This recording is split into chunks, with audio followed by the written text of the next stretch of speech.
नमस्कार दोस्तों, ईश्वर सदैव आपका भला करे और आपकी झोलियाँ ईश्वर के आशीर्वाद से हमेशा भरी रहे। तो दोस्तों, आज बात करेंगे एक बड़े ही रोचक कहानी की।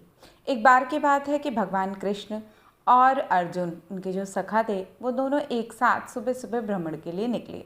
रास्ते में उन्हें एक बहुत गरीब ब्राह्मण मिलता है और उसको देखकर अर्जुन को दया आ जाती है और वो उन्हें 100 सोने की अशर्फियों की एक पोटली पकड़ा देते हैं।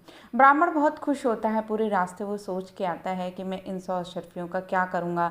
मैं घर बनाऊँगा, खेत बनाऊँगा, मैं जानवर पालूँगा, मैं बहुत पैसे कमाऊँगा इनसे। ऐसा सोचते सोचते वो आ ही रहा होता है कि घर पहुँचने से पहले उसे अचानक से एक चोर मिल जाता है। चोर के हाथ में चाकू होता है और वो उसे चाकू दिखाकर उसकी सारी स्वर्ण मुद्राएं लेकर चला जाता है। ब्राह्मण बहुत दुखी होता है। अगले दिन वो फिर सुबह सुबह वहाँ पहुँचता है तट पे और वहीं पे भगवान श्री कृष्ण और अर्जुन पुनः भ्रमण के लिए आते हैं।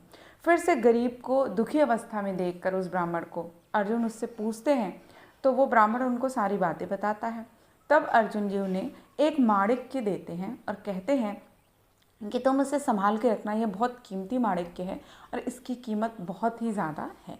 अब वो ब्राह्मण उसको चुपचाप छुपा कर अपने कपड़ों के अंदर चुपचाप सोचता हुआ आता है कि अब मैं इस माणिक्य से तो बहुत अमीर बन जाऊंगा, मैं ये करूंगा, मैं वो करूंगा, मैं दुनिया भर की बातें वो सोचते हुए आता है। और चूँकि वो वहाँ से जब आता है तो उस समय तक उजाला नहीं हुआ होता है, अर्थात उस समय पूर्ण रूप से सूर्योदय नहीं हुआ होता है। तो वो खुशी खुशी वो क्या करता है कि वो सोचता है कि अभी पत्नी को उठाने के बजाय उससे मैं बाद में ये बात बताऊंगा, और वो उस माणिक्य को एक पुराने घड़े में, जिसका प्रयोग उसकी पत्नी नहीं करती थी, उसमें रख देता है और वो सो जाता है। अब जब उसकी पत्नी सुबह उठती है और अपने पति को सोए देखती है तो उसे लगता है कि शायद आज ये थके हुए हैं, इसलिए उठे नहीं, और वो पानी भरने के लिए जाती है। पानी भरने के लिए जब जाती है तो देखती है कि जो उसका नया घड़ा था जिसमें वो पानी लाती थी वो टूटा हुआ था।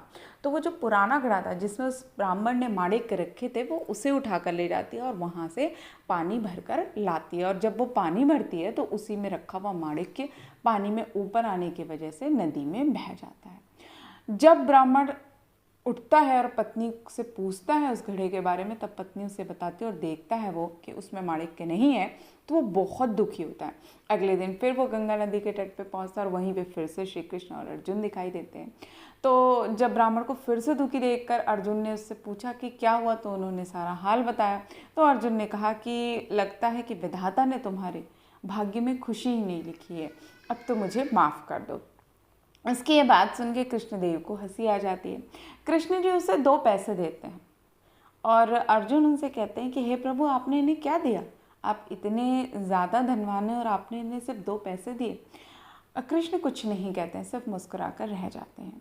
अब वो जो गरीब ब्राह्मण था वो उस 2 पैसे को लेकर तो चलता है, लेकिन मन में अनेकों विचार आते हैं। सोचता है कि अब मैं इन 2 पैसों का क्या करूँगा, इससे मुझे क्या हासिल होगा, ना मैं इससे कुछ खरीद पाऊँगा, ना मेरी गरीबी मिटेगी, ना मेरी दरिद्रता मिटेगी।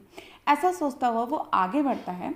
तभी वहाँ से एक मछुआरा जाता रहता है जिसके जाल में अनेकों मछलियाँ थीं।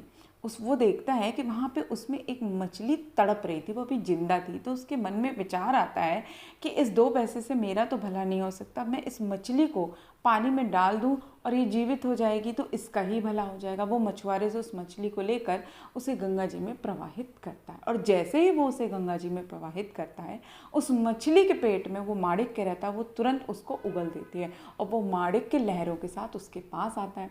और जैसे ही वो माणिक्य उसके पास आता है, ब्राह्मण खुशी से चिल्लाने लगता है, मिल गया, मिल गया, मिल गया। जब वो इस तरह से चिल्ला रहा होता है, मिल गया, मिल गया, मिल गया, तभी वहाँ से वो चोर जिसने उनकी 100 अशर्फियाँ ली थी वो वहीं से गुजर रहा होता है और वो डर जाता है कि ब्राह्मण ने मुझे पहचान लिया और ये लोगों को बुलाकर अब मुझे पकड़वा देगा। वो घबरा कर वो जो सारी 100 अशर्फियाँ उसके पास थी वो उस ब्राह्मण को दे देता है और कहता है कि हे प्रभु, आप ये अशर्फियाँ रखो और मुझे छोड़ दो।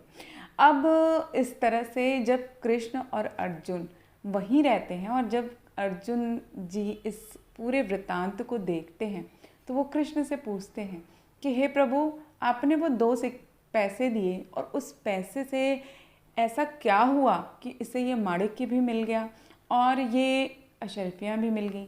तो भगवान श्री कृष्ण कहते हैं कि हे अर्जुन, जब तुमने इसे 100 अशर्फियाँ दी तो ये अपने धन के बारे में, कितना मैं कमाऊँ, कितना मैं इसे खर्च करूँ, इसके बारे में ही सोचता रहा। जब तुमने इसने माड़िक दिया तब भी वो यही सोचता रहा कि मैं इससे ये करूँगा, वो करूँगा, दुनिया भर की चीज़ें करूँगा। लेकिन जब इसके पास सिर्फ 2 पैसे थे तब इसने किसी का भला करने की सोची, और जैसे ही उसने भला करने की सोची उसका भला अपने आप ही हो गया। तो दोस्तों हमेशा याद रखिए कि जो कहावत बनी है ना कि कर भला तो हो भला, निश्चित रूप से ये बहुत उपयोगी है। यदि हम अपने जीवन का ऐसे नियम बना लें तो जीवन में बहुत सारी समस्याओं का हल अपने आप ही हो जाएगा। तो दोस्तों आशा करती हूँ आपको ये छोटी सी कहानी पसंद आई होगी। ऐसे ही रोचक जानकारियों के लिए, कहानियों के लिए कृपया आप हमारे चैनल को लाइक करें, सब्सक्राइब करें और शेयर करना ना भूलें। तो फिर मिलते हैं, तब तक के लिए नमस्कार।